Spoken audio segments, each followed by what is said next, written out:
우리 하나님의 말씀 함께 나누겠습니다. 시편 1편 1절에서 2절 말씀, 그리고 마태복음 5장 1절에서 12절 말씀 우리 같이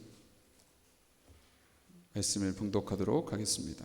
먼저 시편 1편 1절에서 2절 말씀 다 같이 한 목소리로 함께 봉독합니다. 복 있는 사람은 악인들의 꾀를 따르지 아니하며 죄인들의 길에 서지 아니하며 오만한 자들의 자리에 앉지 아니하고 오직 여호와의 율법을 즐거워하여 그 율법을 주야로 묵상하는도다. 아멘. 자, 마태복음 5장 1절에서 10절까지 말씀을 보겠습니다. 마태복음 5장 1절에서 10절 말씀, 이 말씀은 우리 한 절씩 교독합니다. 예수께서 무리를 보시고 산에 올라가 앉으시니 제자들이 나온지라. 심령이 가난한 자는 복이 있나니 천국이 그들의 것이며 온유한 자는 복이 있나니 그들이 땅을 기업으로 받을 것이며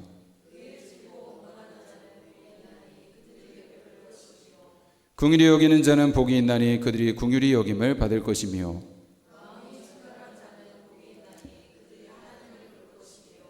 화평하게 하는 자는 복이 있나니 그들이 하나님의 아들이라 일컬음을 받을 것이며 의를 위하여 박해를 받는 자는 복이 있나니 천국이 그들의 것임이라. 아멘. 우리 오늘 봉독한 말씀을 가지고 우리 하늘 복길 더 블레스드 라이프, 우리 첫 번째 시간으로 참 행복은 어디에 있는가라는 주제 말씀을 가지고 함께 말씀 나눌 때에 주님의 크신 은혜가 함께 하시기를 간절히 바랍니다. 이번 주 설교는 제가 존경하는 김영봉 목사님의 유튜브 잘잘법 말씀에서 많은 영향을 받았음을 미리 말씀을 드립니다. 여러분들도 한번 잘잘법 김영봉 이렇게 치면은 나오거든요. 한번 영상을 보시면 좋겠습니다. 그러니까 여기서 나오는 그 말씀을 통해서 제가 이 말씀 시리즈를 이렇게 구성을 하게 되었고, 그리고 정말 이 행복에 대해서 많은 통찰이 있었기 때문에 우리 성도님들도 한번 보시면 많은 도움이 되리라 생각합니다. 그 말씀에 거의 많은 것들을 그대로 와서 저의 식으로 해석을 해서 이런 말씀을 드리려고 합니다. 여러분, 당신은 행복하십니까? 라는 질문을 들으면 여러분 뭐라고 대답하시겠습니까? 여러분은 행복하십니까? 정말로 행복하십니까? 모든 사람들은 그렇게 행복을 추구합니다. 행복해지기 위해서 공부하고, 행복해지기 위해서 돈을 벌고, 행복해지기 위해서 열심히 삽니다. 자, 그러면 행복이라는 것은 무엇일까요? 서울대학교 행복연구센터에서 행복에 대한 정의를 이렇게 했습니다. 행복은 자기 삶에 대한 만족감과 감정이 긍정적인 상태, 삶의 의미와 목적을 강하게 느끼는 상태라고 했습니다. 자, 그러니까 행복하다라고 했을 때 그 핵심의 의미는 마음의 상태라는 것입니다. 이 주관적인 마음의 느낌을 행복이라고 한다는 것이죠. 그런데 여러분, 사실 마음의 느낌과 감정이라는 것은 종잡을 수가 없는 것입니다. 어떤 때는 도저히 행복할 수 없는 상황에서 행복해지기도 하고, 또 어떤 때는 모든 것이 갖춰진 상태에서도 불행을 느끼기도 합니다. 결국 내 마음은 내 마음대로 되지가 않는 것입니다. 그것은 우리 마음은 하나님과 우리의 공유지이기 때문입니다. 우리 마음대로 다스릴 수도 없고, 하나님과의 관계에서 결정되는 것이 우리 마음의 상태이기 때문에 내가 완전히 조종할 수가 없다는 것입니다. 그래서 우리 마음의 감정을 따라 사는 것은 아주 어리석은 일입니다. 이 무라카미 하루키라는 유명한 작가가 유행시킨 소확행이라는 말이 있습니다. 소확행은 소소하지만 확실한 행복의 줄임말입니다. 아침에 일어나서 커피 한 잔을 앞에 놓고 각 부은 따뜻한 빵을 뜯어 먹으면서 느끼는 그것이 소소한 행복이다. 여러분들도 그런 소소한 행복감을 느낄 때가 있지 않습니까? 그런데 여러분, 그 행복감이라는 것이 사실 이 커피의 향이나 따뜻한 빵의 감촉처럼 금세 사라져 버리고 마는 것입니다. 그래서 우리 마음의 감정을 따라 살면 감정에 휘둘리게 되는 것입니다. 여러분, 또 어떤 영성 작가는 이 행복을 나비에 비유했습니다. 여러분, 어떤 날씨 좋은 날에 밖에 나가서 산책을 하다가 앉았는데 나비가 이렇게 얻기 위해 앉는 경우가 있지 않습니까? 그래서 그 나비를 잡으려고 하면 그 나비가 날아가 버리고 마는 것이죠. 행복이라는 것이 그런 것이다.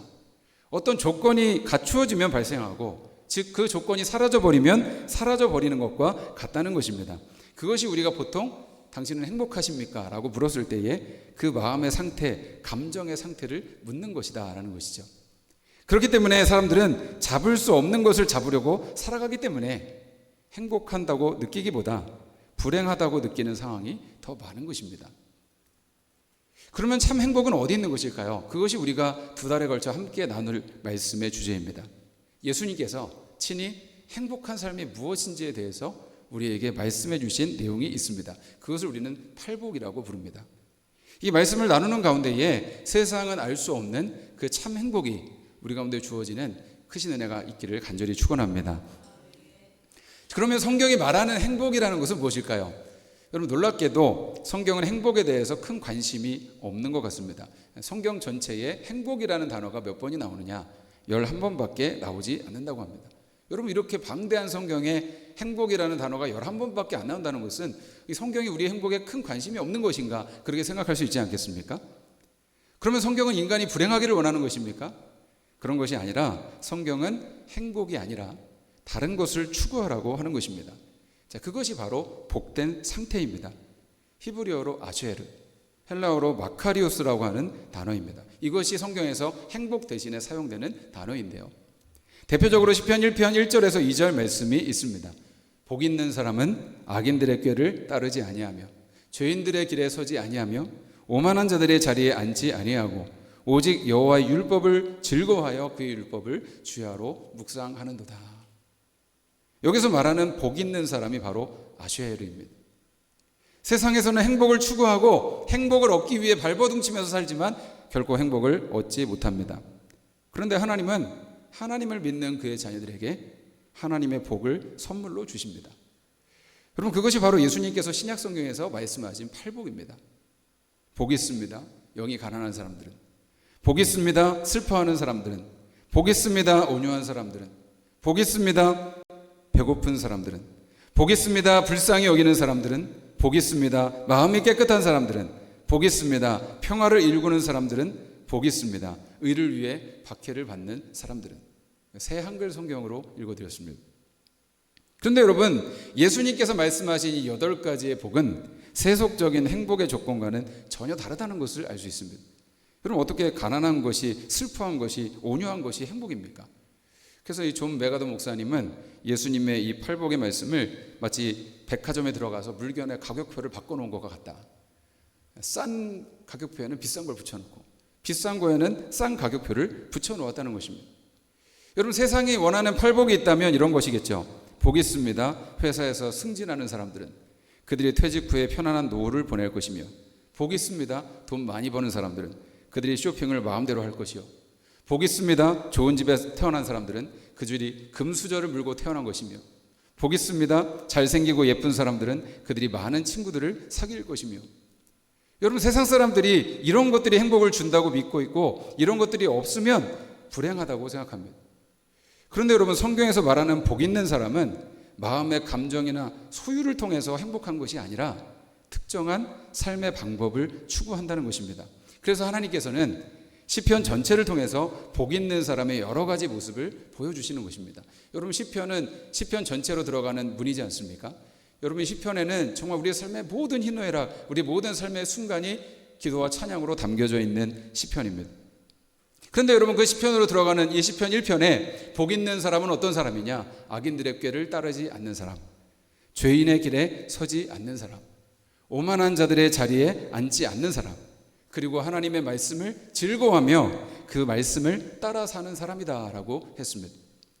그래서 여러분, 이 시편에서 말하는 복 있는 사람들은 세상 사람들이 그렇게 얻기를 원하며 행복의 조건이라고 생각하는 것을 따라가는 사람들이 아니라 복 대신 하나님의 뜻을 따라서 하나님의 말씀대로 이 세상에서 거룩하게 의롭게 살아가려고 하는 사람들을 말하는 것입니다. 그것이 복 있는 사람이다.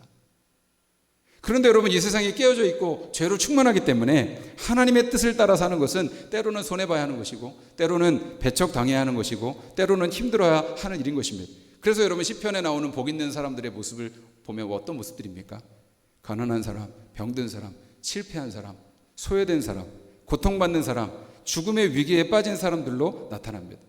여러분, 이것은 우리가 생각하는 행복한 사람의 모습과는 전혀 다른 모습이죠. 이 시편 150편의 내용을 예수님께서 8행의 시로 요약해서 말씀하신 것이 바로 팔복입니다. 이 팔복의 사람들은 하나님의 성품을 닮은 사람들입니다. 하나님의 말씀을 따라 하나님의 길을 걸어가는 사람들입니다. 이 사람들은 세상의 기준으로 보면 결코 행복한 사람이라고 말할 수가 없습니다. 심령이 가난한 것이 어떻게 복입니까? 애통하는 것이 왜 복입니까? 여러분, 또 성경에 온유한 것이 왜 복입니까? 온유하다는 것은 교회 오빠 언니처럼 늘 친절하고 따뜻한 사람을 말하는 것이 아니라 하나님이 바로 잡아주실 것을 믿고 내 노력과 실력으로 싸워 이기려고 하지 않는 것입니다. 하나님이 바로 잡아주실 것을 믿고 때로는 양보하고 때로는 물러서며 기다리는 사람들이 온유한 사람들입니다. 그리고 의에 줄이고 목마른 사람, 긍휼히 여기는 사람, 마음이 청결한 사람, 화평하게 하는 사람, 의를 위해 핍박을 받는 사람도 우리가 생각하는 행복한 사람이 아닙니다. 그러나 예수님은 이런 사람들이 복이 있다라고 선언하십니다. 바로 이런 복된 사람들을 통해서 하나님의 복이 이 땅에 흘러가고 하나님의 뜻이 이 땅에 이루어지기 때문입니다. 여러분, 그렇게 하나님 주시는 행복은 세상과는 다른 것입니다. 가치관이 다른 것이고 섬기는 대상이 다른 것이고 가야 할 길이 다른 것입니다. 세상은 돈이나 명예나 성공에 관심이 많고 그런 것들을 하나님처럼 섬기고 있습니다. 그러나 그리스도인의 섬김의 대상은 그런 물질이나 세상이 아니고 하나님이십니다. 우리가 꿈꾸고 소망하는 것은 이 세계가 아니라 썩어질 이 땅이 아니라 영원한 하나님의 나라인 것입니다. 여러분, 이 세상의 가치관은 우리를 마음의 행복감을 위해서 살라고 속입니다. 그런데 여러분, 성경은 행복감을 위해서 살지 말고 하나님의 뜻을 따라서 거룩하고 의롭게 살기 위해 힘쓰라고 말하는 것입니다. 그래서 예수님도 먼저 그의 나라와 의를 구하라고 말씀하신 것이죠. 세상은 자기 힘과 능력을 자랑하고 마음의 가난함보다는 부유함을 자랑하고 온유함보다는 강력한 것, 희생적인 것보다는 탐욕과 욕심을 부추깁니다. 그런데 여러분, 예수님 말씀하신 이 팔복의 사람들은 가난하고 무력하고 힘이 없는 것처럼 보입니다. 그런데 여러분, 그렇게 예수님 닮은 팔복의 성품으로 살아가는 것이 가장 복된 삶이라고 말씀을 하시는 것입니다. 그렇게 사는 것이 때로 힘들 수 있고 어려울 수 있지만 하나님이 주시는 만족감과 행복감이 있는 것입니다. 그런데 여러분, 행복감을 추구하는 사람들은 그 행복감이 없으면 불안해집니다. 그런데 여러분, 하나님의 뜻을 따라 복된 삶을 추구하는 사람은 여러분, 그런 것이 없어도 괜찮습니다. 여러분, 이 깨어진 세상에서 하나님 뜻대로 살아간다는 것 자체가 고난과 손해보는 삶이지 않습니까? 그래도 하나님께 주신 은혜에 감사하면서 주어진 삶을 묵묵히 살아가는 것입니다. 그때 하나님께서는 어떤 조건에 상관없는 만족감과 기쁨을 우리 안에 허락해 주시는 것입니다. 그래서 여러분, 행복감은 감정에 달려있지만 복됨은 감정과는 상관없는 상태인 것입니다. 여러분, 성경에서 말하는 이 복된 상태와 행복감을 비교해 보면 행복감이라는 것은 주관적인 느낌입니다. 그런데 여러분, 복됨은 삶의 자세와 태도입니다. 행복감이라는 것은 자기중심적이죠. 자신의 행복감을 높이기 위해서 다른 사람들에게 불행을 심어주는 것입니다. 여러분, 이런 말이 있습니다. 가마 안에서 아씨가 행복해할 때 가마꾼들의 어깨는 문드러진다 하는 것이죠. 여러분, 그것이 세상 아닙니까? 한 사람이 행복하기 위해서 다른 사람들에게 불행을 씌우는 것이 여러분, 이 세상의 문제인 것이죠. 그런데 여러분, 복된 상태는 때로 하나님의 뜻을 따르기 위해서 우리의 유익과 우리의 안전을 희생하면서 다른 사람의 유익을 위해서 일하는 것입니다. 그렇게 다른 사람의 유익을 위해서 일하면서 거기서 느끼는 기쁨이 우리 가운데 찾아올 때에 연기처럼 사라져버리는 그런 행복감이 아니라 깊은 만족을 느끼게 되는 것입니다. 여러분, 실제로 심리학자들의 연구 결과에 의하면 사람이 느끼는 가장 높은 단계의 기쁨은 남을 도울 때 오는 기쁨이다라고 말합니다. 여러분, 또한 행복감은 보통 물질적인 것이 잘 갖춰졌을 때 오는 그런 감정인데, 복된 상태는 하나님 안에서 참 만족과 기쁨을 누리는 것입니다. 그래서 오늘 예수님께서는 팔복의 사람들에게 반드시 하나님 주신 상급이 있음을 말씀을 해주시고 있습니다. 심령이 가난한 자는 복이 있나니 천국이 그들의 것이며, 마음이 가난한 사람들은 하나님 안에서 천국의 삶을 살아간다는 것입니다. 슬퍼하는 사람에게는 복이 있나니 그들이 위로를 받을 것이며, 여러분, 슬퍼하는 사람들을 하나님이 위로해 주신다는 것입니다. 여러분, 하나님께서 여러분에게 주시는 깊은 위로를 여러분 경험해 보셨습니까? 예배 중에, 찬양 중에, 기도 중에 하나님께서 우리의 마음을 위로해 주시고 만져주실 때 여러분 그 모든 걱정과 근심이 녹아 없어지고 이 세상 그 무엇도 줄 수 없는 가장 큰 힘이 우리 가운데 주어지는 것입니다. 온유한 사람은 복이 있습니다. 그들은 자발적으로 약함을 추구하는 것입니다. 하나님이 바로 잡아주실 것을 믿기 때문에 그렇게 참고 인내합니다. 양보하며 하나님께서 그들에게 땅을 기업으로 주신다. 이렇게 8번에 걸쳐서 하나님께서 이렇게 해주실 것이다. 하나님께서 천국을 주실 것이다. 하나님께서 인정해 주실 것이다 라는 말씀을 약속하시고 있습니다. 여러분, 행복은 사람들이 아무리 발버둥 쳐도 얻을 수 없는 것이지만 여러분, 이 복은 하나님께서 이미 우리에게 주신 것입니다. 가장 복된 소식인 복음을 우리가 들었고 복음이신 예수 그리스도를 알게 되었고 믿게 되었고 구원받았습니다. 천국을 약속받았기 때문입니다. 그래서 여러분, 우리는 자기를 부인하고 자기 십자가 지고 예수님을 따라갑니다. 그것이 복된 삶에 이르는 길이고 그 복되신 예수 그리스도의 길을 따라가는 것이 다른 이들에게 하나님의 은혜를 전달하는 통로가 되기 때문입니다. 그래서 우리가 살아가는 이 행복감의 신기루에 붙들려서 살아가는 삶이 아니라 하나님 안에서 이미 주신 복된 삶의 길을 걸어가는 것입니다. 그때 하나님께서는 우리 안에 여러분 행복감이라는 여러분 그런 선물도 때로 우리에게 베풀어 주십니다. 그런데 여러분 그 행복감이 없어도 괜찮습니다. 우리는 이미 하나님 안에서 은혜를 받았고 이미 우리는 하나님 앞에서 가장 큰 복을 받았기 때문입니다. 지난주에 한 인터뷰를 보았는데요. 췌장암 4기로 진단받은 한 40대 가장의 인터뷰였습니다. 그분은 자영업자로 돈을 많이 벌려고 정말 악착같이 살았고 악착같이 일하고 술을 매일같이 마시다가 결국 췌장암 4기 진단을 받았다고 합니다. 그리고 3개월 시한부 인생을 선고를 받았는데 지금 1년이 넘게 항암 치료를 받으면서 살아있다고 했습니다. 그런데 이분이 하는 얘기가 자기는 그렇게 열심히 일하고 악착같이 돈을 벌려고 그렇게 살 때보다 오히려 췌장암 진단을 받고 그 이후로 지금까지 투병하여 살아온 이 1년의 시간이 더 행복했다는 것입니다. 그때는 하루하루의 소중함을 몰랐고 매일 아침 눈 뜰 수 있다는 것에 감사함을 몰랐지만 지금은 하루하루가 너무 소중하고 감사하고 이렇게 살아있다는 것 자체가 행복이다라는 그런 이야기를 했습니다. 이분이 신앙적인 얘기는 하지 않았지만 아마도 아들의 이름이 하준이라는 거 보니까 하준 아빠래요. 그러니까 이제 신앙인인 것 같습니다. 그렇게 돈을 쫓아서 뭔가 잡으려고 달려갈 때는 멀리 있던 행복이 지금 언제 죽을지 병에 걸려서 모르는 그런 상황이 되었을 때에 그렇게 가난하고 애통한 마음이 되었을 때에 비로소 자기가 행복한 사람이라는 것을 깨달았다는 것입니다. 그래서 이분이 이런 얘기 하더라고요. 모든 사람들이 이런 말기암 체험을 한 2주만 할 수 있으면 그들의 인생은 정말 획기적으로 많이 달라질 것이다 라는 그런 이야기를 했습니다. 저도 지난주에 개인적으로는 참 힘든 시간을 보냈습니다. 주변에 참 아픈 사람들이 많고 아내도 아프고 어머니도 많이 아프셨고 성도님들 중에서도 아픈 분들이 많고 기도해 드려야 할 분들이 많고 그렇게 계속 마음에 어떤 행복이 없고 불안하고 두렵고 힘든 상태가 지속되었습니다. 일주일 내내 그랬습니다. 그런데 여러분 말씀은 또 행복에 대한 말씀을 준비해야 되니까 여러분 이것이 얼마나 어려운 일이겠습니까? 그런데 제가 그런 일들을 겪으면서 또 말씀을 준비하면서 새롭게 깨달은 것은 어떤 사건이나 어려운 일들이 내 안에 있는 이 복을 빼앗아 갈 수 있는 것이 아니다. 앞으로 언젠가 더 힘든 일이 있을 수도 있고 언젠가는 이 세상 이별하는 날이 올 수도 있겠지만 그조차 믿는 자들에게는 복된 날인 것이고 지금 나에게 주어진 이 삶을 감사로 순종하며 살아가는 것이 참 행복의 삶이다라는 것을 고백하는 그 고백이었습니다. 여러분 그것은 세상이 알 수도 없고 줄 수도 없는 하나님의 복인 것입니다. 여러분 잡을 수 없는 행복감을 잡으려고 달려가다가 불행한 사람이 있고 예수 안에 있는 이 복을 누리면서 그 안에서 복이 흘러나오는 사람들이 있는 것입니다. 잡을 수 없는 것을 여러분 잡으려고 달려가지 마시고 예수님 안에서 이미 우리에게 주신 이 복을 누리면서 그 복이 흘러나오는 삶이 되기를 간절히 바랍니다.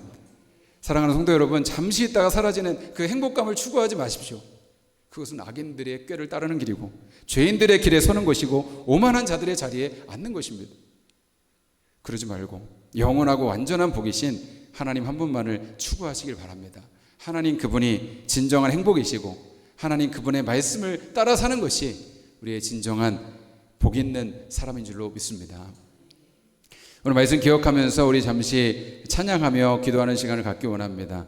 말씀 준비하면서 이 행복이라는 찬양이 계속 좀 가사가 떠올랐는데요. 제가 오늘 전한 말씀의 내용이 이 가사 안에 다 담겨 있는 것 같습니다.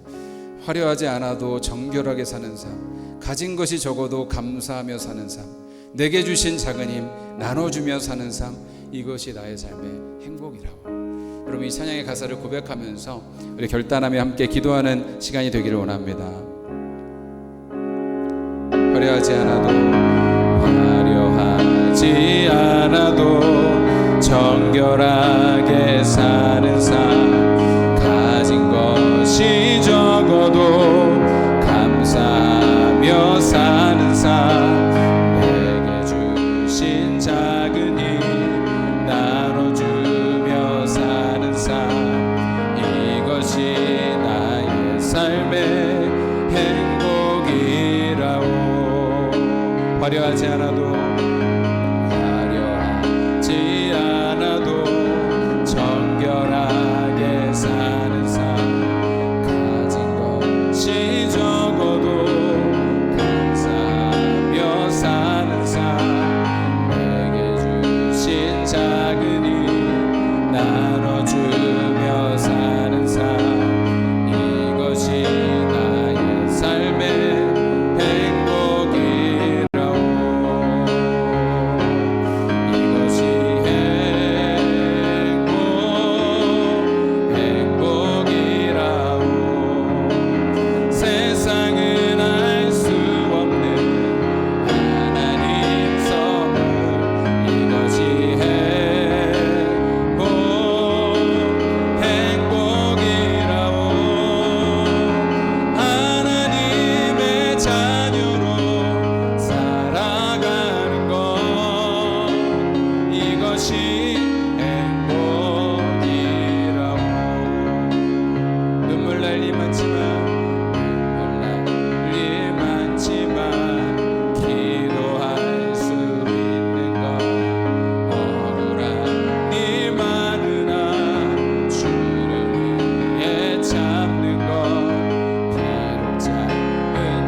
우리 손 높이 들고 이것이